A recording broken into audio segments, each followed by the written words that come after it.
all. So welcome to the a new episode of For the Love of the Game podcast. So we are actually reviewing the day one of the New Year's test, the Sydney test between India and Australia. And so Pranav here is with me. So basically today was a day of lot of things to talk about actually. So in the morning session, as per reports, it was true Rohit Sharma did was dropped, opted out if you want to be diplomatically correct. But anyways, so he was he did not play this test match. Jasprit Bumrah came out for the toss and he is leading the side currently, and on a green spicy kind of a Sydney pitch, which was kind of unexpected because Sydney normally has a spinning history and people were expecting to be a run fest kind of a match. But anyways, so Australia did go for the kill and made a green spicy pitch, and India Bumrah was brave enough to win the toss and bat first. And however, India did not bat that well. They ended up with 185 on the board with some late order runs from Bumrah himself and the tail. But overall, I think so. Virat Kohli showed some restraint, but finally his patience got the better of him. As Boland, who bowled brilliantly, took 4 for nothing. To be honest, and overall, it was a pretty amazing bowling performance from Australia, as has been throughout the series. To be honest, and India did show some spark. Rishabh Pant curbed his natural instincts, scored a gritty 40 odd, got some nasty blows as well. But overall, you have to say it's an under par score. Maybe it's not that under par. Maybe 230, 250 could have been a very good score. But 185, it feels something like if India does bowl really well, then we can make a good match out of it. Definitely, like Perth maybe. So Pranav, so overall, what's your take on the day overall? Where do you stand on today? I think if you ask Bumrah to probably rebuild Taj Mahal, he'll just do it because he's been doing everything for Team India. True. Bat, Yeah. score runs, captain the side, and even get the first wicket. Uh, yeah, I mean it's a slightly under par score, and I'm actually not very happy with the sort of performance that's been set out by the batters because if you look at the key wickets, except Yashasvi Jaiswal and to an extent Ravindra Jadeja, no other wickets were quite of that threatening ball. It's just that they've gifted away the wickets, and as a result, they are probably 50 to 70 runs short.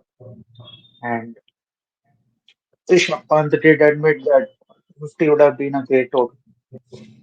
So I think, yeah, again, onus on the bowlers. I'll be very keen to watch how Bumrah is supported. Siraj bowled that solitary over, but he did look great. But tomorrow the forecast is again better than today. It will not be as gloomy as it was today. As for the reports, it's sunshine, but I just hope it stays gloomy while India is bowling. And there will be help around for seamers, but as the game progresses, the cracks will open up, and that's where I feel batting first is the right choice. But probably they are short. I mean, they're just one partnership away from being down in this game. So they'll have to actually bowl their skins out in this game to be staying in this game. If they consider lead of over 100 runs, then it's probably not very catchable. But if it's around 50 runs, around if they get Australia around 250, then we came on. So that's like we're expecting a collapse for 9 for 241. I don't know. I mean, who does that for us is to be seen. But I sort of like Jasprit Bumrah, the captain, so he'll manage his workload as well as others' load. I'm just very keen to watch how Prasidh Krishna goes because I love the way he sleds Sam Constant at the end of the day. So yeah, I mean, not a lot of positives, but probably Constant did something that he should not have done. Um, I just hope people, you know, set their alarms for 5 a.m. tomorrow morning and just watch Jasprit Bumrah versus Sam Constant. Definitely. I mean, it's a weekend tomorrow as well, so many people should be tuning in early morning. So and overall, I think talking about Jasprit Bumrah, obviously him as a captain. Where do you stand on Rohit Sharma? Not because last we were talking about giving both Virat Kohli and Rohit Sharma the entire series, and then maybe looking ahead. But like maybe the team management has decided or someone has decided that Rohit Sharma is like, no matter how much opted out people say, but like he has been dropped from this test match. And like it has been like it's bit of a I mean, a surprise, to be honest, because normally you would expect the captain to at least get the entire series, not dropped midway. I don't know if that has happened in Indian cricket ever, like except if the like Dhoni case, he himself like called it off. But so where do you stand on this decision? Probably it's in the best interest of the team because this combination worked for them in Perth. This combination might just work for them in Sydney and work in their favor for the WTC final. So I don't see anything wrong in the captain being dropped. More than a captain, he's a player who's not performing, so he's just dropped. So Yeah. it's plain and simple. And as far as I know, he's not retiring anytime soon. So it's just not too much to read into it. There is a Champions Trophy, and if they win that as well, then it will be a good note for him to sign off from international cricket. But if not, there's no harm in taking him to England because he's looked good there. But I don't know what his future holds for. Age is not on his side either, but he's been a fabulous test batter. If you take the last 3 months out, he's been fantastic as an opener, got centuries in England, got runs in not in South Africa, but got runs in Australia as well, opening the batting. So he's a fabulous white ball cricketer. So his best format is yet to come versus England and then in the Champions Trophy. So we'll only see the better of him. He's just hungry to perform. So he's going nowhere. You'll shortly see him in the ODI series against England, I hope, leading the side, leading from the front. And yeah, I mean, whatever holds for him, good luck. Basically, he's been a fabulous cricketer for me. Yeah, fair enough. So I think even I am support. I'm in support of this call. Like definitely, India did look a lot sharper in Perth with Jasprit Bumrah leading the side, and they will basically hope for a repeat of Perth because the scores are also pretty similar. India scored 180 odd over there as well. So I mean, that is kind of the only way India needs to win this match. We need to remember a draw won't be sufficient to retain the BGT. So anyway, so like coming to the if we like dissect the innings, Indian innings, so Rishabh Pant, like there were talks about me. He got a like good like talking to given by the team management about his like shot selection and stuff. Like in the especially in the second innings to Travis Head. So today we saw a very different Rishabh Pant. Yeah, he did step out and hit a six, I think, of View Webster. But apart from that, I think it was pretty sedate. It was pretty like Pujara kind of innings from Rishabh Pant. If I don't know how that sounds. So do you prefer this version or do you prefer the free flowing version, or do you feel that there's a middle ground over here? I think it's basically to try and develop situation awareness, and I think that's the correct approach. Because you are a match winner for your side in the test team, and there should be no question about Pant's spot. It's just that he's trying something different, and we have to support that because he's one of the mainstays in the middle order overseas alongside Jadeja and probably Nitish Kumar Reddy, at least for the Indian series. So I think you don't read a lot into what's said and done in the dressing room. I seriously don't believe that such information should be out. It's just that you go and tell him and just develop situation awareness. And somebody who's played 100 tests can still go for runs. I mean, Ishant Sharma went for runs despite he played his 100th test, and he eventually got dropped from the test side. Rohit Sharma has played so many tests, but he has also got dropped from the test side. So it's not something that you need to worry a lot about. It's just that he's trying to be more aware of what the situation demands, and that's the right approach. It's not rocket science that you want to.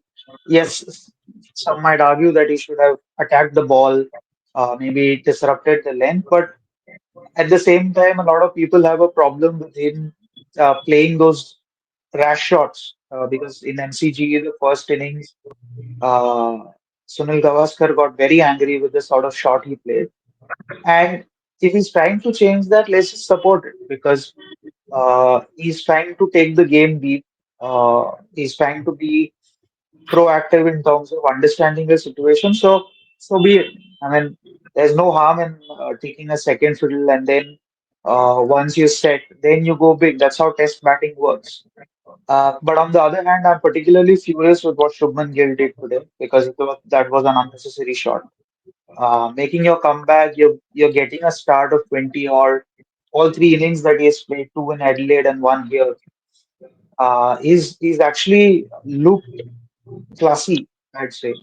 The shots stay. He looked nice. His technique looked nice. He left balls at a length, and once that sort of a shot, what was the need of stepping out to line? I don't know because he's also involved in some sledging with Marnus and Smith in a funny way, but that was not needed at all. And I think it's time up for Shubman Gill that he's given such a wrong run at number three.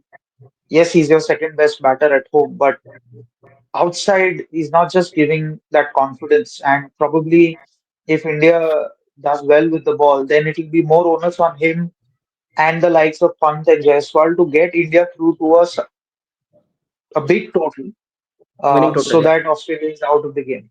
So it's majorly the focus should be on Shubman Gill rather than Rishabh Pant because of Pant's 40 of 70, 80, 90 balls, I think the lower order runs came effective. Because once the ball stops seaming around, then it becomes a little more difficult for the bowlers to control the runs. But Sydney is such a ground where you won't get a lot of runs. So the second session went for 1 for 50, where Virat Kohli got out the same fashion. I mean, I'm bored of speaking of the same thing again and again. But I don't know what holds for him in England. But I'm particularly furious with what Shubman Gill did. He got such a beautiful start, and I think should have carried on. Yeah, I mean, fair enough. So I think the overall, like the Indian top order, irrespective of Rohit Sharma playing or not playing, I think that's a issue which is deeper than it is. Like in the, I think the middle and the low order, be it home conditions, be it away conditions, they are the one maybe saving India from embarrassing situations. To be honest, and except maybe Yashasvi Jaiswal, all the other batsmen need to step up properly in the top order. So hoping for a good second innings from them. It will be needed if India need to retain the BGT. And overall, so tomorrow, like India will expect some good early wickets, 3 4 wickets in the first session, maybe like with the hard brand new ball, maybe hopefully under overcast conditions, and Bumrah to bowl some good spells. I hope Prasidh Krishna does, like with his height, if he can get his control good, then I think he has a pretty decent chance to pick up a lot of wickets, especially in these conditions. So before we wrap up, so what do you see happening tomorrow? Like, what do you wish rather? I like, yeah. I mean, I seriously wish Australia don't get to 185, but that's surely not happening. If you can get them under 250, then that will be great because you're then just looking at 70 run lead probably or 65 run lead. That should be pretty wipeable. Um, if it's under that, closer to your total, then well done. If you take a lead, then absolutely brilliant. But I don't know if that's happening. I think Australia will have a challenge to because their middle order is not very much in form. So if you look at the likes of Smith, yes, he got 100 in MCG, but it's still very fragile with Travis Head. Leo Webster is on debut, so yeah, I mean it's then Alex Carey. So once the plan of Indians should be to not give away too many runs and create chances, not wait for them. But at the same time, there has to be a balance between being ultra aggressive. I mean, you can be ultra aggressive and lose the plot completely. But with Bumrah, I expect some stability, so you can't be ultra aggressive and lose the plot. Um, if they have to do some Perth kind of a performance, then it has to come in the first two sessions. Because from the third session, it will start getting easier to bat, or from the middle of second session, it will Even the start ball will get weaker. getting easier to bat. Yeah, so this ball is around 2.5, 3 overs old. So probably what I anticipate is another 30 overs or 35, 36 overs this will last. That is around 40 over mark. So you're looking at a session and a half or session and a quarter of a session. So within that, if they can get 7, 8 wickets, then that will be brilliant. If not, you have to ensure that no session is crossing 70 runs at the same time you're holding wickets or rather picking up wickets at regular intervals. I still feel this will be a closely fought contest. It will not be a one-way traffic, just as what you saw in Perth, uh, because both teams would not want to give up. Um, yeah, I anticipate India to bat tomorrow. That's by when I don't know. Probably by mid after lunch. If India can bat during that time when the sun is on top of Hmm. your head, then it's quite better for for everyone. I think for Jaiswal, for KL Rahul, Hmm. because I had anticipated this that if you give a green top, both teams will be under tremendous pressure because none of the batting units look confident, and that's exactly what has happened. Yes, Sam Constance will play a few shots, but you don't have to be rattled about that because why it just takes one good ball, and I think the way they are fired up, I just hope that it just comes off. I mean, the way Jasprit Bumrah is bowled, he deserves the series, but unfortunately he couldn't get the series. But he deserves something as a True. captain. His record is 50-50, one in England, lost, one in Perth, won. So I think he deserves Sydney as a victory, which marks as the Jasprit Bumrah era in Test cricket for India. And officially we have three different captains in three formats. We have Rohit, we have Surya, and now Bumrah leading tests. So I think it's a start of just with Bumrah era, and I think we will probably get the result that we want tomorrow. I'm expecting a Bumrah 5-4, but if not, then expecting Siraj to do some damage because this pitch will suit him. Um, his control is something that we'll have to see because once the ball gets off the seam, then what happens? We'll have to wait and see. Yeah. So obviously, like it's a very exciting like first session tomorrow, especially with the Constance Bumrah situation. So let's wake up early and see how it unfolds, and hopefully a good thrilling cricketing day tomorrow. We will come again tomorrow with the day two review of the BGT, and hope you guys enjoyed watching this. Do let us know what are your thoughts about India's batting performance. What do you think needs to change? Like any person you want to drop or bring in, like anything. So yeah, thanks all for watching. See you again tomorrow. Bye.